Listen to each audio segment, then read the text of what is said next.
விரிவான செய்திகளை காணும் முன் இன்றைய முக்கிய செய்திகள்.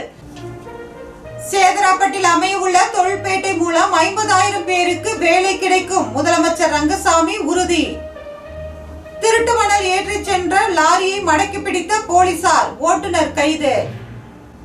பணி நிரந்தரம் செய்ய கோரிக்கை, ஒப்பந்த ஆசிரியர்கள் உண்ணாவிரத போராட்டம். வீராம்பட்டினம் செங்கழுநீரம்மன் கோவில் தேரடியில் தீ விபத்து, புதுவையில் பரபரப்பு. இனி விரிவான செய்திகள். சேதராப்பட்டில் அமையவுள்ள தொழிற்பேட்டை மூலம் 50,000 பேருக்கு வேலை கிடைக்கும் என்று முதலமைச்சர் ரங்கசாமி உறுதியளித்துள்ளார். புதுவை மங்கலம் தொகுதிக்குட்பட்ட திருக்காஞ்சி மற்றும் கீழூர் கிராமம், நெட்டப்பாக்கம் தொகுதிக்குட்பட்ட கரியமாணிக்கம் கிராமம் மற்றும் திருபுவனை தொகுதிக்குட்பட்ட விநாயகம்பட்டு கிராமம் முதலிய கிராமங்களில் கட்டப்பட்டுள்ள மேல்நிலை நீர்த்தேக்க தொட்டியுடன் கூடிய மேம்படுத்தப்பட்ட குடிநீர் திட்டங்களின் திறப்பு விழா திருக்காஞ்சியில் இன்று நடைபெற்றது. புதிய மேல்நிலை நீர்த்தேக்க தொட்டி நிலையங்களை கவர்னர் கைலாஷ்நாதன் திறந்து வைத்தார். விழாவிற்கு முதலமைச்சர் ரங்கசாமி தலைமை தாங்கினார். சபாநாயகர் செல்வம், அமைச்சர்கள் லட்சுமி நாராயணன், தேனி ஜெயக்குமார், துணை சபாநாயகர் ராஜவேலு, சட்டமன்ற உறுப்பினர் அங்காளன் ஆகியோர் முன்னிலை வகித்தனர். விழாவில் பேசிய முதலமைச்சர் ரங்கசாமி, சேதராப்பட்டில் 750 ஏக்கரில் அமையவுள்ள தொழிற்பேட்டை மூலம் 50,000 பேருக்கு வேலை கிடைக்கும் என்றார். புதுவையின் போக்குவரத்து நெரிசலுக்கு வளர்ச்சிதான் காரணம் என்று தெரிவித்த அவர், புதுவையில் அனைத்து கோவில்களிலும் சீரமைக்கப்பட்டு கும்பாபிஷேகம் நடத்தப்பட்டு வருவதாகவும், அடிப்படை வசதி உள்கட்டமைப்புகளை மேம்படுத்த 3,000 கோடி செலவிடப்பட்டுள்ளதாகவும் கூறினார். சங்கராபரணி ஆற்றை சுத்தம் செய்ய 11 கோடியில் திட்டம் செயல்படுத்தப்பட உள்ளதாகவும், ஆற்றின் ஓரம் உள்ள திருக்காஞ்சி பெரும் சுற்றுலா தலமாகவே மாறி வருகிறது என்றும் கூறினார். இன்னும் பல திட்டங்கள் உள்ளதாகவும், அதற்குள் தேர்தல் வருகிறது, ஏப்ரலில் தேர்தல் வரும், அதற்கு முன் பல பணிகளை தொடங்க உள்ளதாக கூறினார். எதிர்காலத்தில் பல திட்டங்களை வழங்க பிரதமர் தயாராக இருப்பதாகவும், பிரதமர் புதுவைக்கு வரும்போது பல புதிய பயனுள்ள திட்டங்களை அறிவிப்பார் என்றும் அவர் கூறினார். வில்லியனூர் அருகே திருட்டு மணலை ஏற்றிச் சென்ற லாரியை பறிமுதல் செய்த போலீசார் அதன் ஓட்டுநரை கைது செய்தனர். புதுவை வில்லியனூர் காவல் நிலைய பகுதிகளில் குற்ற சம்பவங்களை தடுப்பதற்காக இரவு ரோந்து பணி தீவிரப்படுத்தப்பட்டுள்ளது. அதன் ஒரு பகுதியாக உதவி ஆய்வாளர் திருமுருகன் 10 கண்ணு வழியாக சென்ற லாரிகளை பரிசோதனை செய்வதற்காக நிறுத்தினார். ஆனால் காவல்துறையை கண்டதும் லாரியின் ஓட்டுநர் பக்கிரிப்பாளையத்தை சேர்ந்த சேகரின் மகன் தியாகராஜன் அதிவேகத்துடன் லாரியை ஓட்டிச் சென்றுள்ளார். இதனால் சந்தேகமடைந்த போலீசார் லாரியை துரத்தி சென்று மடக்கி பிடித்தனர்.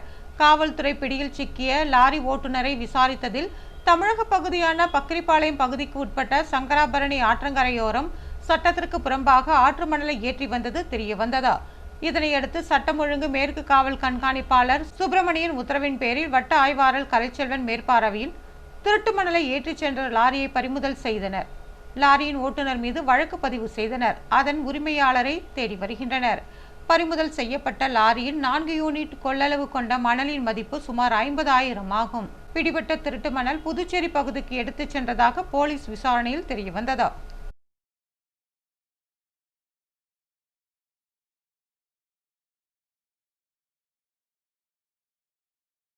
பணி நிரந்தரம் செய்ய கோரி ஒப்பந்த ஆசிரியர்கள் உண்ணாவிரத போராட்டத்தை தொடர்கின்றனர். புதுச்சேரி பள்ளி கல்வித்துறையில் பணியாற்றி வரும் 292 ஒப்பந்த ஆசிரியர்கள் மற்றும் பாலசேவிக்க ஆசிரியர்களை பணி நிரந்தரம் செய்ய வலியுறுத்தி புதுச்சேரி அரசு ஆசிரியர் சங்கங்களின் ஒருங்கிணைப்பு குழு சார்பில் தொடர் போராட்டங்கள் நடைபெற்று வருகிறது. கடந்த 21ஆம் தேதி முதல் கல்வித்துறை வளாகத்தில் 8வது கட்டமாக தொடர்ந்து காத்திருப்பு போராட்டம் நடைபெற்று வருகிறது. முன்னதாக சட்டமன்ற முற்றுகை, சிறை நிரப்பும் போராட்டம், மௌன ஊர்வலம் மற்றும் பிரதமருக்கு அஞ்சல் அட்டை அனுப்பும் போராட்டம் ஆகிய பல்வேறு நிலைகளில் ஆசிரியர்கள் போராட்டத்தில் ஈடுபட்டு வருகின்றனர். அதன் தொடர்ச்சியாக புதுச்சேரி அண்ணா சிலை அருகில் 2 நாள் உண்ணாவிரத போராட்டத்தை தொடங்கியுள்ளனர். புதுச்சேரி அரசு ஊழியர் சங்கங்களின் கூட்டமைப்பு கௌரவ தலைவர் சேஷாச்சலம் உள்ளிட்ட 200க்கும் மேற்பட்ட ஒப்பந்த ஆசிரியர்கள் இதில் கலந்து கொண்டுள்ளனர். வீராம்பட்டினம் செங்கழுநீரம்மன் கோவில் தேரடியில் ஏற்பட்ட தீ விபத்தினால் அங்கு பரபரப்பு ஏற்பட்டது.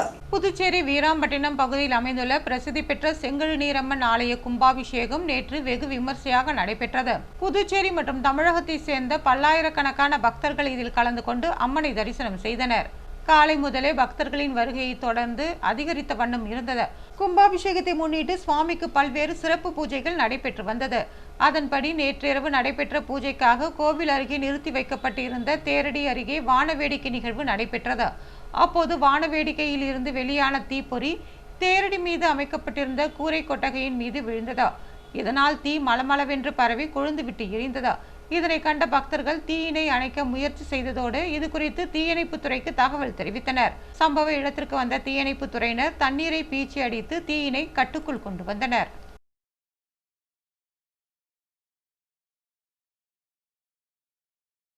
புதுச்சேரி திரைப்பட விழாவில் சிறந்த இயக்குநர்களுக்கு விருதுகள் வழங்கப்பட்டது.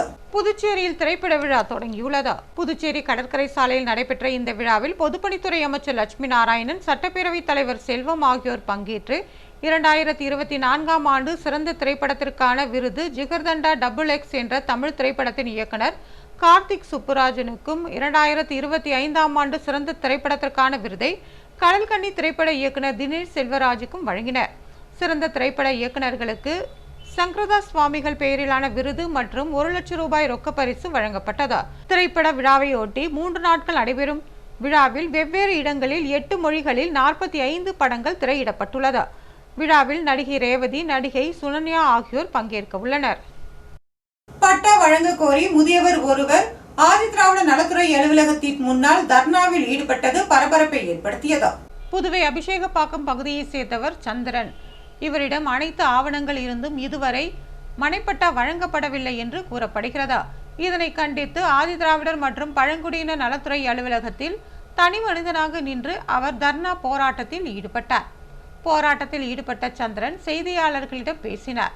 அப்பொழுது அவர் புதுச்சேரியின் பூர்வக்குடி மக்களாகிய தங்களுக்கு முறையான ஆவணங்கள் இருந்தும் பட்டா வழங்க அரசு மறுப்பதாகவும், அண்டை மாநிலமான தமிழகத்தை சேர்ந்தவர்களுக்கு இங்கு எளிதாக பட்டாக்கள் வழங்கப்படுவதாகவும் குற்றம் சாட்டினார்.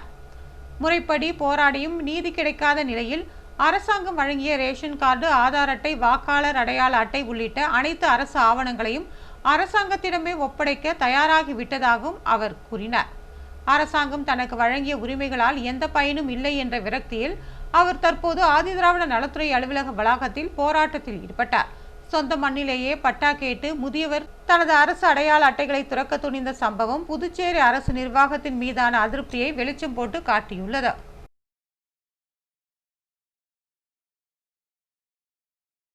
இந்தியாவில் எந்த மாநிலத்திலும் இல்லாத அளவில் புதுச்சேரியில் மருத்துவ சேவை சிறப்பாக இருப்பதாக கவர்னர் கைலாஷ்நாதன் பெருமிதம் தெரிவித்துள்ளார்.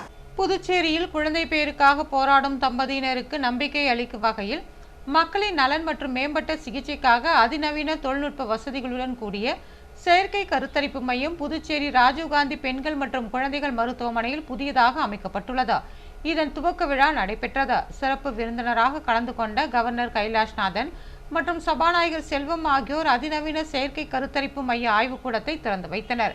இதனைத் தொடர்ந்து செய்தியாளர்களிடம் பேசிய கவர்னர் கைலாஷ்நாதன், செயற்கை கருத்தரிப்பு சிகிச்சைக்காக தனியார் மருத்துவமனைகளில் 10 லட்சம் வரை கட்டணமாக வசூலிக்கப்படுவதாகவும், ஆனால் புதுச்சேரி அரசு மருத்துவமனையில் செயற்கை கருத்தரிப்பு மையம் திறந்து வைக்கப்பட்டுள்ளதால் ஏழை எளிய மக்களின் நீண்ட நாள் கனவு நனவாகியுள்ளது என்றார்.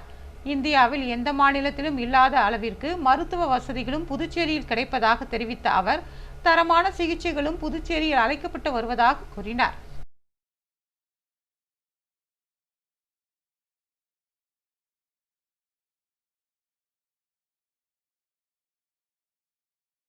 இந்திரா நகர் தொகுதிக்குட்பட்ட பகுதிகளில் பல்வேறு வளர்ச்சி பணிகளை சட்டமன்ற உறுப்பினர் ஏகேடி ஆறுமுகம் தொடங்கி வைத்தார். இந்திரா நகர் தொகுதிக்குட்பட்ட காந்தி திருநள்ளார் பகுதியில் 20,57,000 ரூபாய் மதிப்பீட்டில் புதிய அங்கன்வாடி மையம் அமைப்பதற்கும், முத்தரையர்பாளையம் அம்மன் நகர் பகுதியில் 28,55,000 ரூபாய் மதிப்பீட்டில் சாலை மற்றும் கருமாதி கொட்டகை அமைப்பதற்காகவும், நியாய விலைக்கடை அமைப்பதற்காகவும் மொத்தம் 71 லட்சம் ரூபாய் மதிப்பீட்டில் பல்வேறு பணிகளை தொகுதி சட்டமன்ற உறுப்பினரும் அரசு கொறடாவுமான ஆறுமுகம் பூமி பூஜை செய்து பணிகளை தொடங்கி வைத்தார். நிகழ்ச்சியில் துறை அதிகாரிகள், தொகுதி நிர்வாகிகள், என்ஆர் காங்கிரஸ் பிரமுகர்கள் கலந்து கொண்டனர். பாகூரில் சாலை மேம்படுத்தும் பணியினை சட்டமன்ற உறுப்பினர் செந்தில்குமார் தொடங்கி வைத்தார். புதுவை கொம்யூன் பஞ்சாயத்து சார்பில் சட்டமன்ற உறுப்பினர் தொகுதி மேம்பாட்டு நிதியின் கீழ் பாகூர் தொகுதிக்குட்பட்ட கடுவனூர், கணபதி நகர் மற்றும் அபிராமி நகர் பகுதியில் 9,15,000 ரூபாய் மதிப்பீட்டில் மண் சாலை அமைக்கும் பணியும், பாகூர் பங்களா வீதி அன்னை நகர் சந்திப்பில் 4,70,000 ரூபாய் மதிப்பீட்டில் சிமெண்ட் சாலை மேம்பாட்டு பணிக்காகவும் மொத்தம் 13.85 லட்சம் ரூபாய் நிதி ஒதுக்கீடு செய்யப்பட்டுள்ளது. இதற்கான பூமி பூஜை நடைபெற்றது. சட்டமன்ற உறுப்பினர் செந்தில்குமார் தலைமை தாங்கி பூமி பூஜை செய்து பணியினை தொடங்கி வைத்தார். நிகழ்ச்சியில் பாகூர் கொம்யூன் பஞ்சாயத்து ஆணையர் சதாசிவம், இளநிலை பொறியாளர் ஐயப்பன் மற்றும் திமுக பிரமுகர்கள், ஊர் பொதுமக்கள் கலந்து கொண்டனர். புதுவையில் உள்ள நகராட்சி அமைப்புகள் சொந்த வருவாயை பெருக்குவதில்லை என்று தமிழ்நாடு புதுச்சேரி கணக்காய தலைவர் தகவல் தெரிவித்துள்ளார். தமிழ்நாடு புதுச்சேரி முதன்மை கணக்காய தலைவர் திருப்பதி வெங்கடசாமி தலைமை செயலக கூட்ட அரங்கத்தில் செய்தியாளர்களை சந்தித்தார். அப்பொழுது அவர் 74வது அரசியலமைப்பு திருத்த சட்டம் நகராட்சி அமைப்புகளுக்கு 18 செயல்பாடுகளை பகிர்ந்தளிக்க வழிவகை செய்துள்ளதாகவும், ஆனால் புதுச்சேரியில் இந்த சட்டம் 4 செயல்பாடுகளை மட்டுமே பகிர்ந்தளித்து அமல்படுத்தப்பட்டுள்ளது என்றார். இதனால் இந்த திருத்த சட்டம் முழுமையாக இங்கு அமல்படுத்தப்படவில்லை என்றும், புதுச்சேரியில் 2006ஆம் ஆண்டுதான் நகராட்சி அமைப்புகளுக்கு தேர்தல் நடந்தது. இதில் தேர்ந்தெடுக்கப்பட்ட மக்கள் பிரதிநிதிகள் 2011ஆம் ஆண்டு வரை பதவியில் இருந்ததாகவும், அதன் பிறகு இந்த தேர்தல் நடத்தப்படவில்லை என்றனர். புதுச்சேரியில் உள்ள நகராட்சி அமைப்புகள் சொந்த வருவாயை பெருக்காமல் புதுச்சேரி அரசின் வருவாயை சார்ந்து இயங்கி வருவதாகவும், பெண்கள் மற்றும் குழந்தைகள் மேம்பாட்டுத்துறை முதியோர் ஓய்வூதியத்திற்கான விண்ணப்பங்களை மின்னணு முறையில் பெறாமல் கைமுறையாக பெற்றுள்ளது தவறு என்பதை சுட்டிக்காட்டியுள்ளதாகவும் தெரிவித்தார். மேலும் புதுச்சேரி, காரைக்காலில் இறைச்சி கூடங்களை பராமரிப்பதில் பல குறைபாடுகள் இருப்பதையும் குறிப்பிட்டுள்ளதாக அவர் கூறினார். புதுச்சேரி அலுவலகத்தின் தலைமை அதிகாரி சுகேந்திரன் உள்ளிட்ட அதிகாரிகள் பேட்டியின் போது உடனிருந்தனர். பாஜகவை கண்டித்து நேற்று நடைபெற்ற வேலைநிறுத்த போராட்டத்தில் INTUC பாலாஜி தலைமையில் 500க்கும் மேற்பட்டோர் கலந்து கொண்டனர். மத்திய அரசின் தொழிலாளர் விரோத போக்கு, விவசாயிகளின் விரோத கொள்கைகளை கண்டித்து மத்திய தொழிற்சங்கங்கள் சார்பில் வேலைநிறுத்த போராட்டம் நேற்று நடைபெற்றது. இதில் முன்னாள் முதலமைச்சர் நாராயணசாமி, கம்யூனிஸ்ட் கட்சியின் மாநில செயலாளர் சலீம் உள்ளிட்டோர் கலந்து கொண்டனர். INTUC மாநில தலைவர் பாலாஜி தலைமையில் தலைமை அலுவலகத்திலிருந்து 500க்கும் மேற்பட்ட மாநில நிர்வாகிகள், ஆட்டோ ஓட்டுநர்கள் ஊர்வலமாக சென்று மறியல் போராட்டத்தில் கலந்து கொண்டனர். INTUC மாநில நிர்வாகிகள் ஞானசேகரன், தமிழ்ச்செல்வன், ஜான்சன், பன்னீர், சகாயராஜ், தங்கமணி, பெரியண்ணன், வேலு, குமார், தீனதயாள், ஆரோக்கிய, கலைமதி, சிவகுமார் உள்ளிட்ட பலர் இதில் கலந்து கொண்டனர். இவர்கள் மத்திய அரசை கண்டித்து கோஷங்களை எழுப்பினர். மறியல் போராட்டத்தில் ஈடுபட்டவர்களை போலீசார் கைது செய்தனர். புதுவையில் இன்றைய தங்கம் மற்றும் வெள்ளி விலை விவரம். தங்கம் 1 கிராம் 14,280 ரூபாய். ஒரு சவரன் தங்கம் 1,14,240 ரூபாய். வெள்ளி 10 கிராம் 2,770 ரூபாய். மீண்டும் இன்றைய முக்கிய செய்திகள். சேதராப்பட்டில் அமையவுள்ள தொழிற்பேட்டை மூலம் 50,000 பேருக்கு வேலை கிடைக்கும், முதலமைச்சர் ரங்கசாமி உறுதி. திருட்டு மணல் ஏற்றிச் சென்ற லாரியை மடக்கி பிடித்த போலீசார், ஓட்டுநர் கைது. பணி நிரந்தரம் செய்ய கோரிக்கை, ஒப்பந்த ஆசிரியர்கள் உண்ணாவிரத போராட்டம். வீராம்பட்டினம் செங்கழுநீரம்மன் கோவில் தேரடியில் தீ விபத்து, புதுவையில் பரபரப்பு. இத்துடன் செய்திகள் நிறைவு பெறுகிறது. வணக்கம்.